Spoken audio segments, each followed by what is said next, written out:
Hi guys, तर सकाळ सकाळी आलो आपल्या शेतात. तर तुम्हाला आता माहितीच आहे गाईज, माझी दिवसाची सुरुवात आपल्या गोठ्यातूनच होती आणि माझ्या ब्लॉगची सुरुवात ही गोठ्यातूनच होती. तर चंगू आपला इकडं आहे आणि इकडे आपले राजभाऊन ते मस्त राजभाव.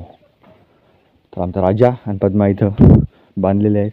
इकडे कृष्णा आणि मंगुवा मस्त दोघं इथं उभे आहे. सकाळ सकाळचं वातावरण आहे, त्याला ताण नाही. काय पिलू इकडं म्हशी नेलेल्या आहेत चारायसाठी. गाई थोड्या वेळाने सोडते तर, कारण म्हशी जास्त खाय खातात म्हणून म्हशी जरा लवकर सोडतो आम्ही. तर आज आपल्याला हे ना गाईस झाडाला पाणी द्यायचं. तर चला मग. तर गाई झालो आता आपल्या बागेत. तर आपल्याला द्यायचं आहे आता सध्या झाडाला पाणी. तर इकडं बघा माझा लहाना भाऊ ठिंबकच्या नळ्या ओढत आहे. तर चला मग पाणी देतो आम्ही. तर हा पाईप घेऊन जात आहे मी. हे पाईप नेऊन समोर त्या पाईपाला नेऊन लावायचं आहे. तर चला आता नेऊन लावतो. इकडे बघा पाणी सोडलेलं आहे. ते बघा झाडाला पाणी चालूच आहे आपल्या, बघून घ्या तुम्ही. तर लावून टाकतो पाईप मी आता. मग पाईप वगैरे लावला काहीच आता मस्त झाडाला पाणी चालू आहे. तोपर्यंत तुम्ही लाईक आणि सबस्क्राईब करून घ्या. इकडे बापू आणि नंदू दोघं भाऊ आहेत माझ्या मदतीसाठी. तर इकडे बघून घ्या झाडं आपले मस्त झाडाला पाणी चालू आहे. कशी आहे आपली बाग गाईस कमेंटमध्ये नक्की सांगा आणि लाईक आणि सबस्क्राईब करायला विसरू नका. झालेलं आहे आपलं. चालू मी हौदावर कॉक चालू करण्यासाठी. तर तुम्ही म्हणत असाल हे ऑटो इथं काय करायला आहे. तर हे ऑटो सोयाबीन काढायला लोकांचं आहे, तर त्याने आणलेलं आहे. तर चला मग आता आपल्या इथं कॉक चालू करून देतो. एक मिनिट आहे बघा. आलं पाणी, आलं आलं आलं आलं आलं आलं.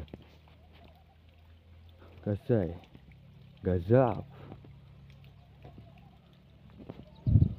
तर तुम्ही लाईक आणि सबस्क्राईब करून घ्या. आपला हौद तर भरलेलाच आहे.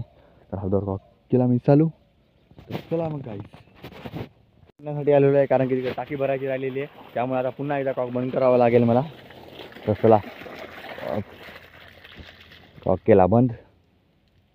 आता आपली टाकी भरेल तिकडं. तर गाईस पुन्हा आलो आपल्या बागेत. तर आपला माझा लहाना भाऊ छोटा ऊसाला पाणी देत होता. इकडे बघा ऊस कसा आहे गाईस आपला. केळी, ऊस, संत्रा. तर इकडं आंब्यापाशी तो खतत होता पहा, आळा केलेला आहे. ही आपली बाग गाईस. नंदू खतू का पहा 5 मिनिट अगोदर मी खतू लागलो होतो. आता माझ्या भावाला काम दिलेलं आहे. तर बघा गावाकडची मजा. तर सोयाबीनचा प्रेड आलेला आहे आणि दादा जात आहे आता वाशिमला, कारण की ढरवळाचे काम नाही म्हणून. बघा किती घनदाट झालं इकडं. इकडं सर्प आहेत. ते झेंडू दिसत आहे तुम्हाला काही तिकडं बघा. झेंडूचे झाड दिसत असतील तुम्हाला. तिकडं सरप होता. इकडं आमचा राणा भाऊ जाम तोडत आहे. तोडलं का हां मॅनाचा डॅमेज आहे. चला मग आम्ही खातो जाम.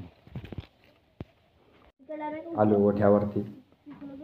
तर इकडं बघा गाईस या जाम खायला. हे पहा आमच्या बैलाचं चारायचं पडक. आमची बैलगाडी तर खूप वर्ष झाली इथंच आहे, अजून काय कुठं नेलेलं आहे. ते जिओचं टावर आहे, खंबा जे दिसायला ते. तर पहा मी मग तर या ठिंबकसाठी खुट्या ठोकायचा आहे. तर आम्ही चाललो बघा हळदीत. तर हळद बघा किती वाढलेली आहे आमची. तर माझा लहान भाऊ बघा अरे दिसत ना कुठं काहीच. अरे भाई रे भाई माझ्या डोक्या एवढी हळद झालेली आहे काहीच. माझा लहान भाऊ तर दिसत नाहीये. थांब रे नंतर थांब जरासा. थांब तू दिसत नाही दम काय जरासा. दिसत पण नाही आहे माझा लहान भाऊ. त्या डोक्या एवढी हळद झालेली आहे. तिथं एवढी मोठी हळद होती, आम्ही गायबच झालतो त्या हळदी. तर चला मग आता ह्या खुट्या देतो ठोकून. चलो फिर गाईज माझा भाऊ बघा खुट्या ठोकत आहे.